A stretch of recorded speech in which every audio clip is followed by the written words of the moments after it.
ಲೋಕಸಭಾ ಚುನಾವಣೆಯಲ್ಲಿ ಆಡಳಿತ ಪಕ್ಷ ಮ್ಯಾಚ್ ಫಿಕ್ಸಿಂಗ್ ಮಾಡ್ಕೊಂಬಿಟ್ಟಿದೆ, ಇವಿಎಂ ದುರ್ಬಳಕೆ ಮಾಡ್ಕೊಳ್ತಿದೆ ಅಂತ ರಾಹುಲ್ ಗಾಂಧಿ ಎಲ್ಲ ಚುನಾವಣೆ ಎಲ್ಲ ಹೇಳಿದ್ರು. ಅದಕ್ಕೆ ಚುನಾವಣಾ ಆಯೋಗಕ್ಕೆ ದೂರು ಕೊಟ್ಟಿದ್ದಾರೆ ಬಿಜೆಪಿಯವರು. ಅವ್ರು ಹೇಳ್ತಿರೋದು ಇದರೆಲ್ಲ ಬಾಯಿ ಬಂದಂಗೆ ಮಾತಾಡ್ತಾರೆ, ಇವರು ಯಾವುದನ್ನು ಪ್ರೂವ್ ಮಾಡಲ್ಲ, ಏನಿಲ್ಲ. ಹಾಗಾಗಿ ಇವ್ರನ್ನ ಪ್ರಚಾರದಿಂದಾನೇ ಬಹಿಷ್ಕಾರ ಮಾಡೋದಕ್ಕೆ ಆಯೋಗ ಕ್ರಮ ತಗೋಬೇಕು ಅಂತ ಎಲ್ಲ ಹೇಳಿದ್ದಾರೆ. ಅವ್ರು ಏನು ಮಾಡ್ತಾರೋ ಏನೋ ಗೊತ್ತಿಲ್ಲ ನಮಗೆ.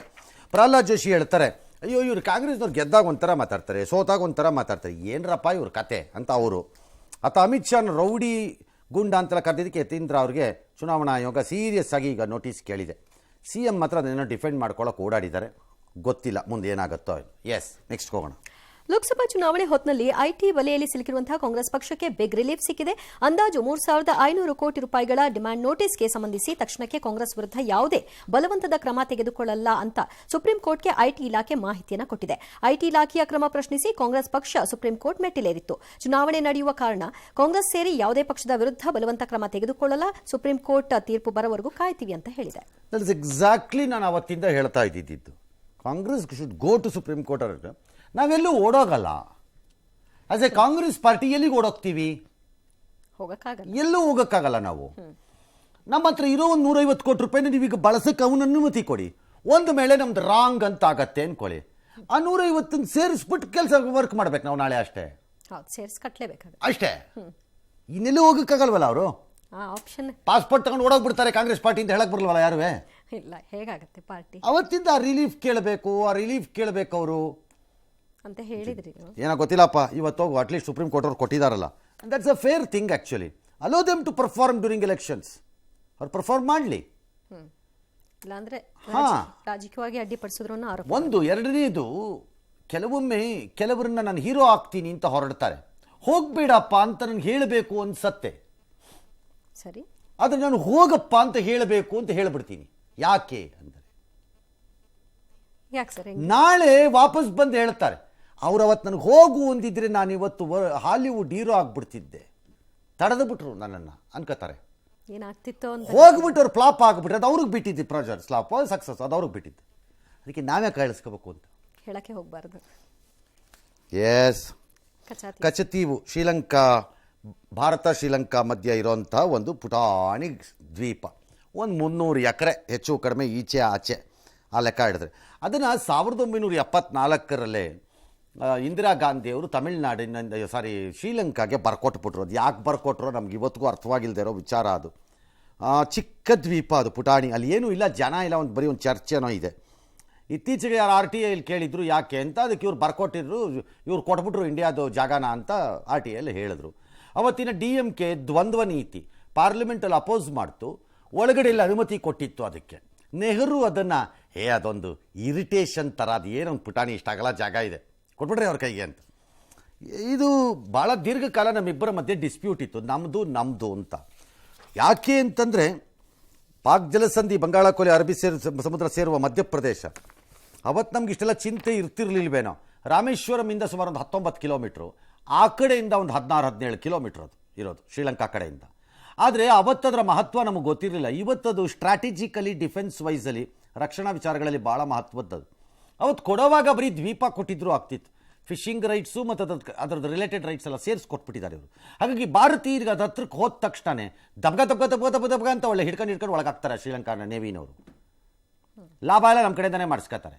ಅದಕ್ಕೆ ಈಗ ಅದು ದೊಡ್ಡ ಗಲಾಟೆ, ಈಗ ಅದು ಓಪನ್ ಆಗ್ಬಿಟ್ಟಿದೆ. ಮೋದಿ ಬಾಯಿಗೆ ಬಂದಂಗೆ ಬೈತಾ ಇದ್ದಾರೆ DMKನ, ಕಾಂಗ್ರೆಸ್ನವ್ರನ್ನ. ಅವ್ರು ರಿವರ್ಸು ಏನಂತ ರಿವರ್ಸು, ಹೌದಾ ನಾವು ಕೊಟ್ಬಿಟ್ಟಿದ್ದೀವ, ಅದು ಸರಿ ಇಲ್ವಾ, ಹಾಗಾದ್ರೆ ಮೋದಿ ವಾಪಸ್ ತಗೊಳ್ಳಿ.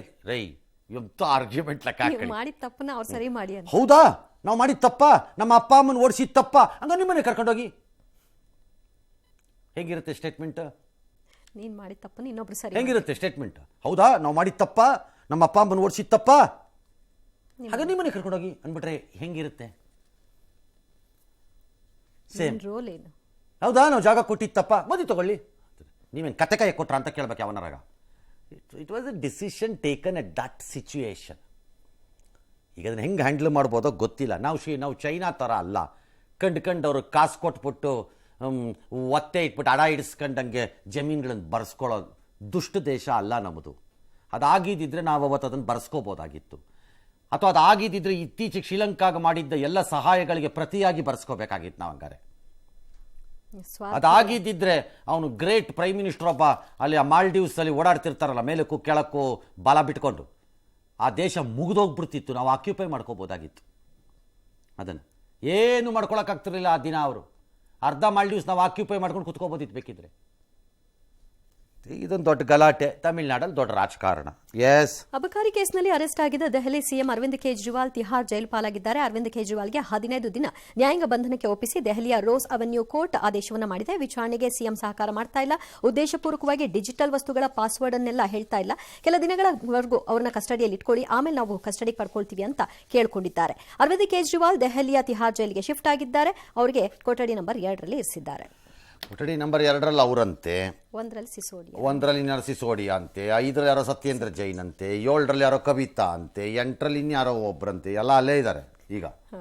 That's not the point. ಅಲ್ಲಿರೋದನ್ನ ಆನಂದ ಪಟ್ಕೊಂಡೇನು ಅನುಭವಿಸ್ಬೇಕಾಗಿಲ್ಲ ಇಲ್ಲಿ ಯಾರೂ ಅದನ್ನು ಸಿಚುವೇಶನ್. ಬಟ್ ನನಗೆ ಅನ್ನಿಸ್ತಿರೋದು ಏನು ಅಂತ, ಹೌ ಈಸ್ ಇಟ್, ಅದು ಹೇಗೆ ನನಗೆ ಈ ವಿಚಾರದಲ್ಲಿ ಅರ್ಥವಾಗದೇ ಇರೋದು. ಸಾರ್ವಜನಿಕವಾಗಿ ತೆಗೆದುಕೊಳ್ಳುತ್ತಿರುವ ಆಪ್ನ ನಿಲುವಿಗೂ ಕಾನೂನು ಪ್ರಕಾರದಲ್ಲಿ ನ್ಯಾಯಾಲಯಗಳಲ್ಲಿ ಬರುತ್ತಿರುವ ನಿಲುವು ಮತ್ತು ನಿರ್ಧಾರಗಳಿಗೂ ಅರ್ಥಾರ್ಥಕ್ಕೆ ಸಂಬಂಧವಿಲ್ಲ. ಅರ್ಥಾರ್ಥಕ್ಕೆ ಏನು ಸಂಬಂಧ ಇಲ್ದಂಗೆ ನಡೀತಿದೆ. ಫುಟ್ಪಾತಲ್ಲಿ ನಿಂತ್ಕೊಂಡು ಇವ್ರು ಹೇಳೋಕ್ಕೂ ನ್ಯಾಯಾಲಯದಲ್ಲಿ ಅದಕ್ಕೆ ಬರ್ತಿರೋದು. ಬಿಕಾಸ್ ಈ ಸಿಸೋಡಿಯಾ ಅನ್ನೋರು ಯಾರೋ 1 ವರ್ಷ ಆಯಿತು ಜೈಲೊಳಕ್ಕೆ ಹೋಗಿ, ಇನ್ಯಾರೋ ಜೈನ್ ಅನ್ನೋರು ಯಾರೋ 8 ವರ್ಷ ಆಯಿತು ಜೈಲೊಳಕ್ಕೆ ಹೋಗಿ, ಇನ್ಯಾರೋ ಒಬ್ಬರು ಜೈಲೊಳಗೆ ಹೋಗಿ 9 ತಿಂಗಳಾಗಿ ಹೋಗಿದೆ ಜೈಲೊಳಗೆ ಹೋಗಿ.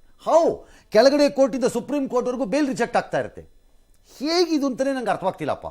ಹೊರಗಡೆ ಇವ್ರು ಮಾತಾಡ್ತಾರೆ, ಒಂದು ಕಾಲ ಆಣಿ ಸಾಕ್ಷಿ ಇಲ್ಲ, ಒಂದು ಪೇಪರ್ ಇಲ್ಲ, ಒಂದು ಬಸ್ ಟಿಕೆಟ್ ಇಲ್ಲ ಅನ್ನೋ ಲೆವೆಲಲ್ಲಿ ಇವ್ರು ಹೇಳ್ತಾರೆ. ಏನೂ ನಡೆದೇ ಇಲ್ಲ ಅನ್ನೋ ಥರ. ಅಲ್ಲಿ ನೋಡಿದ್ರೆ ಹೀಗಾಗ್ತಿದೆ. ಹೇಗಿದು ಮೋಸ್ಟ್ ಕನ್ಫ್ಯೂಸಿಂಗ್ ಕೇಸಪ್ಪ ಇದು ಸಾರ್ವಜನಿಕರಾಗಿ. ಜ್ಞಾನವಾಪಿ ಮತ್ತು ಭೋಜಶಾಲಾ ವಿಚಾರದಲ್ಲಿ ಹಿಂದೂ ಸಂಘಟನೆಗಳಿಗೆ ಒಂದು ರೀತಿ ಈ ಹಂತದಲ್ಲಿ ನ್ಯಾಯಾಲಯಗಳಲ್ಲಿ ರಕ್ಷಣೆ ಮತ್ತು ಸಿಕ್ಕಿದೆ, ಅದನ್ನೇ ಮುನ್ನಡೆ ಎಂದು ಬಣ್ಣಿಸಲಾಗ್ತಾ ಇದೆ. ವಾರಣಾಸಿಯ ಜ್ಞಾನವ್ಯಾಪಿ ಮಸೀದಿಯ ಒಂದು ಹಂತದಲ್ಲಿ ಹಿಂದೂಗಳದ್ದು ಪೂಜೆ ನಡೀತಾ ಇದೆ, ಅದನ್ನು ನಿಲ್ಲಿಸಬೇಕು ಅಂತ ಮಾಸ್ಕ್ ಕಮಿಟಿ ಹೋಗಿತ್ತು. ಆದರೆ ಕೋರ್ಟ್ ಅದಕ್ಕೆ ಒಪ್ಪಿಲ್ಲ, ನಿಲ್ಲಿಸಕ್ಕಾಗಲ್ಲ ಅಂತ ಹೇಳಿದೆ. ಇನ್ನೊಂದು ಕಡೆ ಭೋಜಶಾಲಾ ವಿಚಾರದಲ್ಲಿ ಆರ್ಕಿಯಾಲಜಿಕಲ್ ಸರ್ವೆ ಆಫ್ ಇಂಡಿಯಾ ಅದನ್ನು ಉತ್ಖನನ ಮಾಡೋದು, ಸರ್ವೆ ಮಾಡೋದು ಎಲ್ಲ ಕಾರ್ಯ ಮಾಡ್ತಾ ಇದ್ರು, ಅದನ್ನು ನಿಲ್ಲಿಸಬೇಕು ಅಂತ ಹೋಗಿದ್ರು. ನಿಲ್ಲಿಸ್ಲಿಕ್ಕಾಗಲ್ಲ ಅದನ್ನೂ ಕೂಡ. ಆದರೆ ನಿಮ್ಮ ಯಾವುದೇ ಅಧ್ಯಯನ ಮತ್ತು ಸರ್ವೆ ಕಾರ್ಯ ಏನಿದೆ ಅದು ಮೂಲ ಕಟ್ಟಡ ಅಥವಾ ಮೂಲ ಇದೇನಿದೆ ಅದು ಯಾವುದನ್ನು ಬದಲಿಸುವಂತೆ ಆಗಬಾರದು ಅಂತ ಕೋರ್ಟ್ ಹೇಳಿದೆ. ಆಲ್ರೈಟ್, ಸದ್ಯಕ್ಕೆ ಇದು ಅಪ್ಡೇಟು ಆ 2 ಕೇಸಲ್ಲಿ.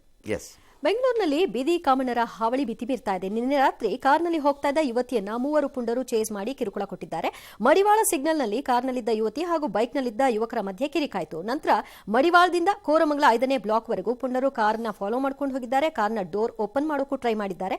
ಗಾಬರಿಗೊಂಡ ಯುವತಿ ಮೊಬೈಲ್ನಲ್ಲಿ ಇದೆಲ್ಲವನ್ನು ಕೂಡ ಚಿತ್ರೀಕರಿಸಿದ್ದಾರೆ.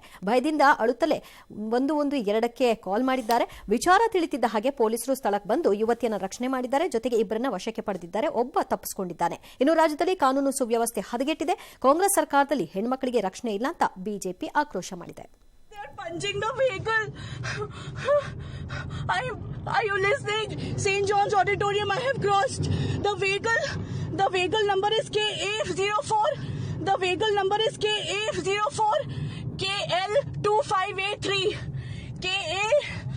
KL2583. They are blocking our route. They are in the front of our vehicle. I'm on this road now. I'm on this other road. Please, I'm on. ಅದೇ ಭಾಳ ಗಾಬರಿ ಆಗೋಂಗೆ ಇದೆ. ಕರೆ ಮಾಡಿ ಬಟ್ ಒಂದು ಘಟನೆಯಿಂದ ಕಾನೂನು ಸುವ್ಯವಸ್ಥೆ ಇಲ್ಲ ಅಂದ್ಬಿಡ್ತೀರಾ? ಹಂಗಾಗಲ್ಲ. ಕಾನೂನು ಸುವ್ಯವಸ್ಥೆ ಇಲ್ಲ ಅಂತ ಇಂಥ ಪೋಖ್ರಿಗಳಿಗೆ ಬಿಡಬಾರ್ದಷ್ಟೇ. ಎಂಥ ಟ್ರೀಟ್ಮೆಂಟ್ ಕೊಡಬೇಕು ಅಂದರೆ ಮಾಡೋರುಗಳಿಗೆ ಗೊತ್ತಾಗಬೇಕು ಎಂಥ ಟ್ರೀಟ್ಮೆಂಟ್ ಸಿಕ್ಕತ್ತೆ ಇದಕ್ಕೆ ಹೋದರೆ ಅಂತ. ಯೋಚನೆ ಮಾಡಬಾರ್ದು. ನೆಕ್ಸ್ಟ್ 23-24ನೇ ಆರ್ಥಿಕ ವರ್ಷ ನಿನ್ನೆ ಮುಗಿದಿದೆ. ಇವತ್ತಿಂದ ಹೊಸ ಆರ್ಥಿಕ ವರ್ಷ ಶುರುವಾಗಿದೆ. ಹೊಸ ನಿಯಮಗಳು ಕೆಲವೆಲ್ಲ ಜಾರಿಗೆ ಬಂದಿದೆ. ಆದರೆ ಆದಾಯ ತೆರಿಗೆ ಹೊಸ ವಿಧಾನಕ್ಕೆ ಸಂಬಂಧಿಸಿ ಜನರನ್ನು ಹಾದಿ ತಪ್ಪಿಸೋ ಕೆಲಸ ಕೆಲವರು ಮಾಡ್ತಿದ್ದಾರೆ. ಯಾರೂ ದಾರಿ ತಪ್ಪಬೇಡಿ. ಹಳೆಯ ಪದ್ಧತಿ ಮುಂದುವರಿಯುತ್ತೆ, ಗಾಬರಿ ಆಗಬೇಕಾಗಿಲ್ಲ. ಹೊಸ ಪದ್ಧತಿಗೆ ಹೋದರೆ ಕೆಲವು ಲಾಭಗಳಿವೆ. ಹಳೆಯ ಪದ್ಧತಿಯಲ್ಲಿದ್ದರೆ ನಿಮ್ಮ ಇಷ್ಟ, ಅದು ನಿಮ್ಮ ಲೆಕ್ಕಾಚಾರ, ಅದು ಬೇಕಿದ್ದರೆ. ಅದರಿಂದ ಯಾರೂ ಅದನ್ನು ಯಾವುದನ್ನೂ ಗಾಬರಿ ಮಾಡ್ಕೋಬೇಕಾಗಿಲ್ಲ. ಎಂದಿನಂತೆ ನಾವಿರುವುದು ಹೀಗೆ ಸ್ವಾಮಿ ಅನ್ಕೊಂಡು ಚುಚ್ಚಿದ್ದನ್ನು ನಂಬ್ಕೊಳ್ಳೋದಾದರೆ ನಂಬ್ಕೋಬೋದು. ನಿಮ್ಮ ಹಣೆ ಬರಹ ಆವಾಗ ಅಷ್ಟೇ.